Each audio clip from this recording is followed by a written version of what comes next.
नमस्कार दोस्तों, entertainment in short channel पे मैं आपका बहुत बहुत स्वागत करता हूँ। आज हम जो मूवी देखने वाले हैं वो है हिंदी मीडियम। उम्मीद है आपको मूवी पसंद आएगी। तो चलिए शुरुआत करते हैं। तो कहानी की शुरुआत होती है राज, मीता और उनकी बेटी पिया के खुशहाल परिवार से, जो चांदनी चौक में रहते हैं। और यहीं पर चांदनी चौक में ही राज की बत्रा कलेक्शन नाम से बहुत बड़ी कपड़े की शोरूम है और यहाँ से उसकी अच्छी कमाई भी हो जाती है और उन्हें पैसे की कोई भी कमी नहीं है। मगर दोनों हिंदी माध्यम से पढ़े होने की वजह से उन्हें सोसाइटी में कई बार शर्मनाक परिस्थितियों का सामना करना पड़ा।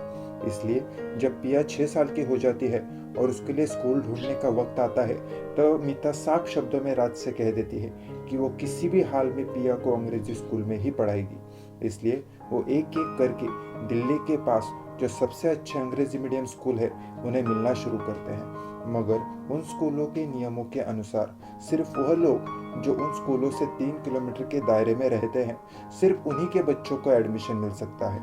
इसलिए वो चांदनी चौक छोड़कर उन स्कूलों के पास जाकर एक घर ले लेते हैं और वहां पर रहना शुरू कर देते हैं। फिर उन्हें पता चलता है कि सिर्फ बच्चों का ही नहीं, उनके माता पिता का भी इंटरव्यू लिया जाएगा। इसलिए वो एक कंसल्टेंट से मदद लेते हैं। मगर बहुत कोशिश करने के बाद भी उनको पहले 4 स्कूलों से रिजेक्ट किया जाता है। इस बात से वो दोनों बहुत निराश और दुखी हो जाते हैं।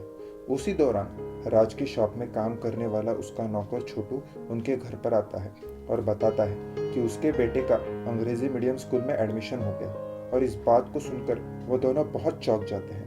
फिर राज दूसरे दिन जाकर गुस्से में कंसल्टेंट से पूछता है कि मैंने इतनी कोशिश की, इतनी तैयारी की, पर फिर भी मेरी बेटी का एडमिशन नहीं हुआ और नौकर के बेटे का कैसे हो गया।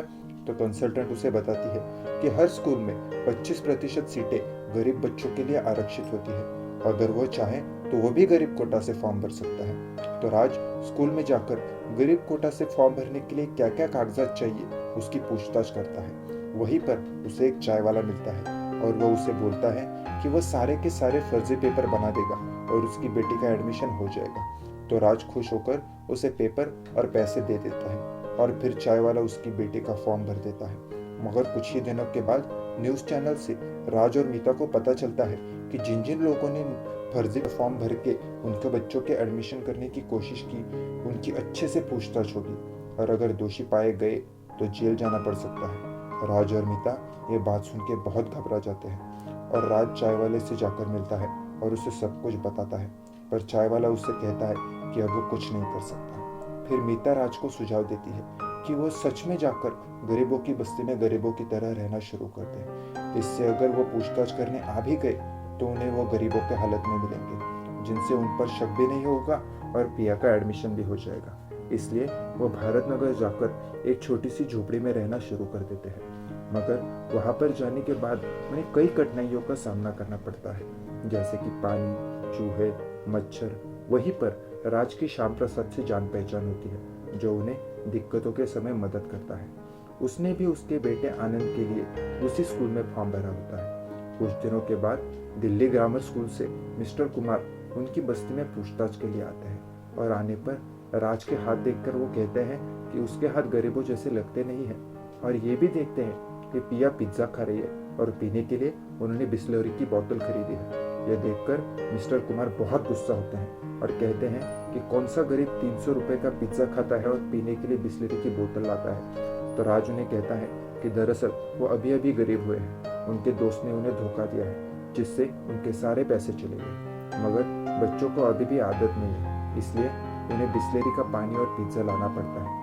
कुमार ये सुन के कहते हैं कि अभी भी उनका शक दूर नहीं हुआ है और वो वापस कुछ दिनों के बाद आएंगे और पूछताछ करेंगे। उसके बाद राज बिस्किट फैक्ट्री में काम करना शुरू करता है और घर में राशन का खाना और बस्ती में जो नल है वहां से पानी लाना शुरू कर देते हैं। कुछ दिनों के बाद कुमार फिर से वहां पर पूछताछ के लिए आते हैं और वहां के हालात देखकर उन्हें राज और मीता के झूठ पर यकीन हो जाता है और वो श्याम प्रसाद और राज से कहते हैं कि उन दोनों के बच्चों का एडमिशन हो जाएगा और उन्हें 24,000 रुपये भरने के लिए कहते हैं।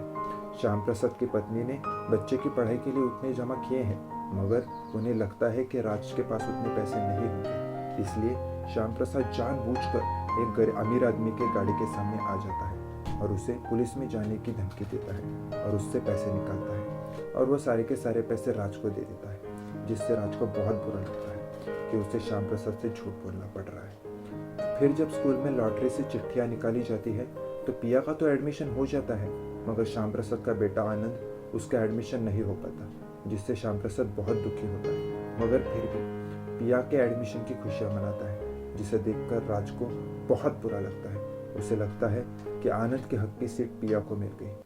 फिर एडमिशन के बाद राज और मीता अपने घर वापस चले जाते हैं और श्याम प्रसाद आनंद को एक सरकारी स्कूल में भर्ती कर देता है।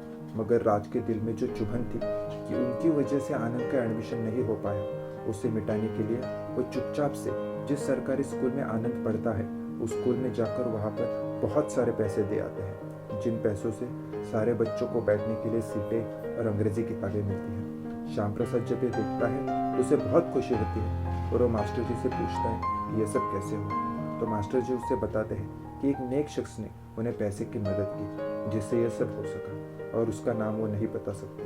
मगर श्याम प्रसाद अपनी जिद पर अड़ा रहा कि उसे उसका शुक्रिया अदा करना ही है। फिर मास्टर जी उससे राज का पता दे देते हैं। जहाँ जाने के बाद उसे पता चलता है कि राज असलियत में एक अमीर है और वो झूठ बोलकर अपनी बेटी के एडमिशन के लिए उनके साथ आकर रह रहा था, जिससे उसे बहुत गुस्सा आता है और वो राज को बोलता है कि उसके जैसे लोगों की वजह से गरीबों के बच्चों को शिक्षा का हक नहीं मिल पाता, और वो धमकी देता है कि वो दिल्ली ग्रामर स्कूल के प्रिंसिपल को सब बता देगा, और वो स्कूल की तरफ निकल जाता है। मगर प्रिंसिपल से मिलने से पहले उसे पिया मिल जाती है और उसकी खुशियाँ देखकर उसका दिल पिघल जाता है और वो प्रिंसिपल को ना बताने का फैसला लेता है। मगर राज को बहुत बुरा लगता है और वो खुद प्रिंसिपल को जाकर सब बता देता है और पिया की जगह आनंद को एडमिशन देने के लिए कहता है। मगर प्रिंसिपल इस बात से इनकार कर देती है। वो कहती है कि वो अगर गरीब बच्चों को एडमिशन दे भी दे तो अमीरों के बच्चे उन्हें सताते रहेंगे और बड़े होने के बाद वैसे भी वो कुछ नहीं बन पाते, क्योंकि उनमें उतना कौशल नहीं होता। राज धमकी देता है कि वो सबको बता देगा कि गरीब कोटा के एडमिशन में वो अमीरों के बच्चों को एडमिशन देती है। पर प्रिंसिपल बोलती है कि जाकर बताओगे भी किसे?